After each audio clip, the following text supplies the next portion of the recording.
ઉપસ્થિત રહેલા ભવિષ્યના ભારતની બૌદ્ધિક સંપદા આદરણીય ગુરુજનો તેમજ તમામ વડીલો, ભાઈઓ અને બહેનોને આ ધોરણ 8માં ભણતી વાળા આનંદીના સહસ વંદન છે. લહેર લહેરના પ્રવાહો અલગ છે, બિગડતો પડે પણ કિનારો અલગ છે, સ્વભાવો અલગ છે, વિચારો અલગ છે, મનુષ્યના લલાટો અલગ છે, નજર જ્યાં પડે ત્યાં નજારો અલગ છે. અણુમાંથી સર્જન થયું હતું આ બધું, પણ ગગનમાં સિતારે સિતારો અલગ છે.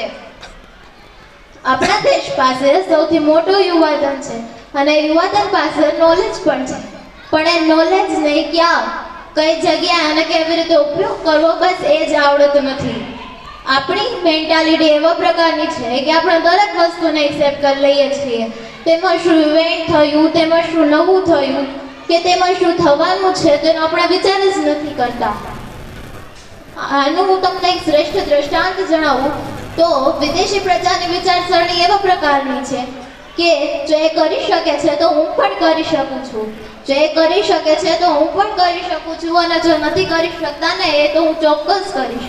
અને એની સામે આપણી વિચારસરણી તો કે એ કરે છે તો એને કરવા દો ને, એ કરે છે તો એને કરવા દો ને, અને એ પણ નથી કરી શકતા તો હું થોડો કઈ ચાન્સ પહોંચું, બરોબર ને?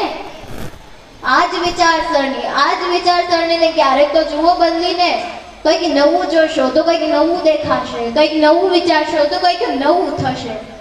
આનો હું તમને એક શ્રેષ્ઠ દ્રષ્ટાંત જણાવું તો આ દ્રષ્ટિકોણનો મહત્વપૂર્ણ પાસું છે શિક્ષણ. દરેક વ્યક્તિ એવું ઈચ્છે છે કે પોતાનું મોભાદાર અને પ્રતિષ્ઠાભર્યું જો સ્થાન મેળવવું હોય તો દરેક વ્યક્તિનું શિક્ષિત હોવું અત્યંત જરૂરી છે. તેના માટે જરૂરી છે શિક્ષિત વ્યક્તિ કદાચ જો આગળ થઈ જાય ને તો તે કઈ હદે ચમત્કાર કરી શકે છે જેનો આપણે વિચાર જ નથી કરી શકતા. सिर्फ सूरज के निकलने से अंधेरा नहीं मिटता, सिर्फ सूरज के निकलने से अंधेरा नहीं मिटता, महज आंखें भी खोलनी पड़ती है रोशनी के लिए. આનું હું તમને ઉદાહરણ આપું તો દરેક ક્લાસમાં 3 પ્રકારના વિદ્યાર્થીઓ હોય છે. પહેલો ભણવા વાળો, બીજો ગુપસુપ બેસવા વાળો અને ત્રીજો જેને તો કસમ જ ખાધેલી છે કે નથી ભણવું કે નથી કોઈને ભણવા દેવું.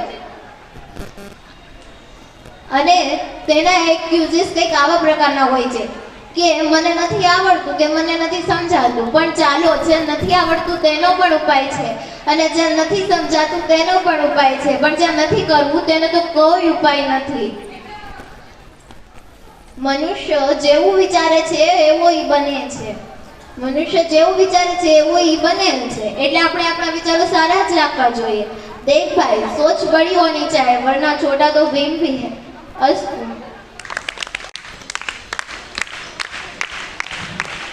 જોરદાર તાળીઓના ગડગડાટ સાથે વધાવી લ્યો બેનને. આથી હમણાં તે 4 યુગની એક કૃતિ રજૂ થઈ. આ બધી કૃતિ જોવાની જરૂર કરતા મને લાગે છે આને સમજવાની બહુ જરૂર હોય. દીપકભાઈ હમણાં વાત કરતા હતા, દીપકભાઈ બહુ ક્રાંતિકારોને યાદ ક્યાં માટે કરવા, એને વારે વારે હુલેમાં યાદ કરવા.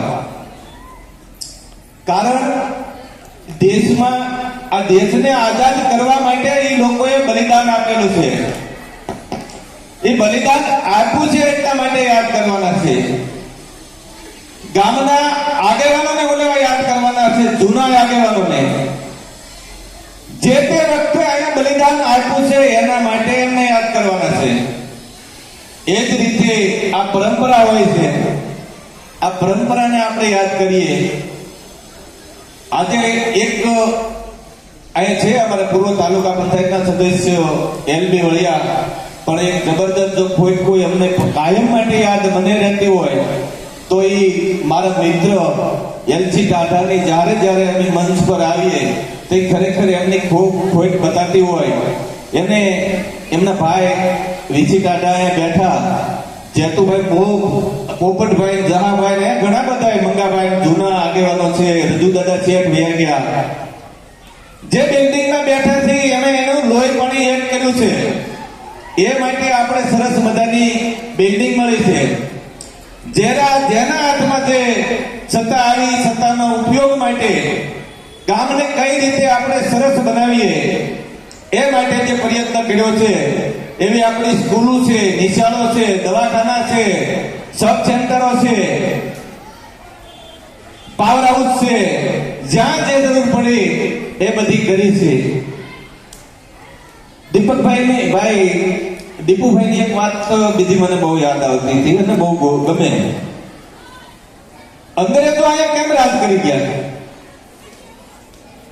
બહારથી ક્યાંથી આવી વેપાર કરવા આવ્યા દુલાભાઈ મિસ્ત્રીની એની વાણિયાઓની જેમ, અને અહીંયા ઘર કેમ કરી ગયા?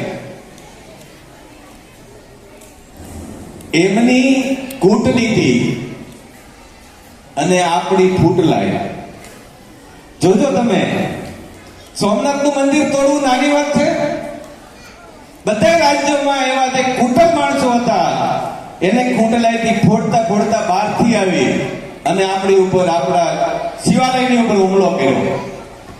કેટલાય મંદિરો તોડી નાખ્યા. પડકારે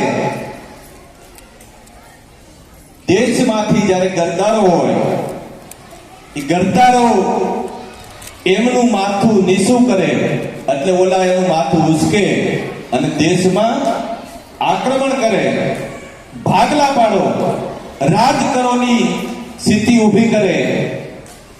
આવી જ રીતે બધે હોય છે. દરેક જગ્યાએ જ્યાં જુઓ ત્યાં કેશુદાદા વખતથી માંડીને ક્યાંય લગન. આજે કમનસીબી એ છે આપણી, એક પણ 26મી જાન્યુઆરી કે 15મી ઓગસ્ટમાં શાળામાં કે ગામમાં આપવા માટે.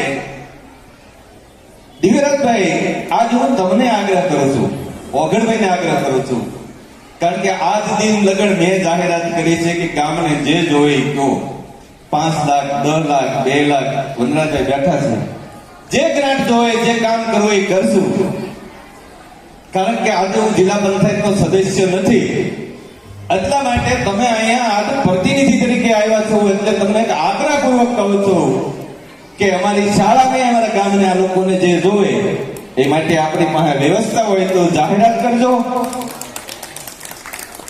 કાયમ માટે પ્રેમ રાખજો, લાગણી રાખજો, એકતા ખાસ રાખજો. બરાબર સમજો, એકતા ખાસ રાખજો. હમણાં એક બેન અહીંથી ભાષણ કરતા હતા, દીકરી બા, સરસ મજાનું ભાષણ હતું. શિક્ષણ બહુ જરૂરી છે, ખૂબ જરૂરી છે. શિક્ષણની સાથે સાથે સંસ્કાર રહેવા બહુ જ જરૂરી હોય. સંસ્કાર વગરનું શિક્ષણ છે એ શેરડીને રોટલો ખાઈ એવું લાગે મને, કારણ કે હું અભણ માણસ છું એટલે મને બહુ ખબર નથી પડતી. પણ જ્યાં જ્યાં એકચ્યુઅલી હોય, ત્યાં સુધરેલા હોય, તે આપણને એમ લાગતું હોય કે શેરડી રોટલો ખાઈએ છીએ એવો આ લોકોને લાગે. રોટલાની હારી શેરડીથી સૂવો ને પાણી પીવો ને ગળે કોઈ વાતરે ઉતરે? સંસ્કાર વગરનું શિક્ષણ નકામું છે. વડીલોનો આદર કરવો, તમારા ગુણી તો ભાઈ બહેન હોય, આપણા ગામના છે એમનો આદર કરવો. તમે ખૂબ ભણો, ખૂબ આગળ વધો, તમારા માવતર તમારી પાસે હોય. આ માટે અમે તમને કંઈક બનાવવા માંગતા હોઈએ એટલે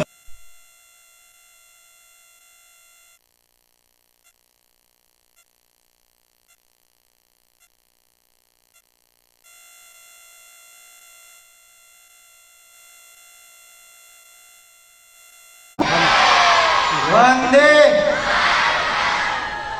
આદરણીય મહેમાનશ્રીઓ તથા પૂર્વ સદસ્યશ્રી અને મારા વડીલ મંગાભાઈ બાબરિયા સાહેબ, ગામના સરપંચ પ્રથમ નાગરિક વનરાજભાઈ મોહ, ઓગળભાઈ કોરડિયા તાલુકા સદસ્યશ્રી, મારા સાથી મિત્ર રાજેશભાઈ બોળિયા, ઉપસરપંચ શ્રી ભરતભાઈ બોળિયા તથા ગામના વિદ્યાર્થીઓ, આદરણીય માતાઓ, ભાઈઓ તથા બહેનો તથા બંને પ્રિન્સિપાલશ્રીઓ, આજનો 80મો સ્વાતંત્ર્યતા દિવસ આજે ઠળિયા મુકામે યોજાયો અને મને આમંત્રણ આપ્યું તે બદલ હું આપ સૌનો હાર્દિક આભાર માનું છું.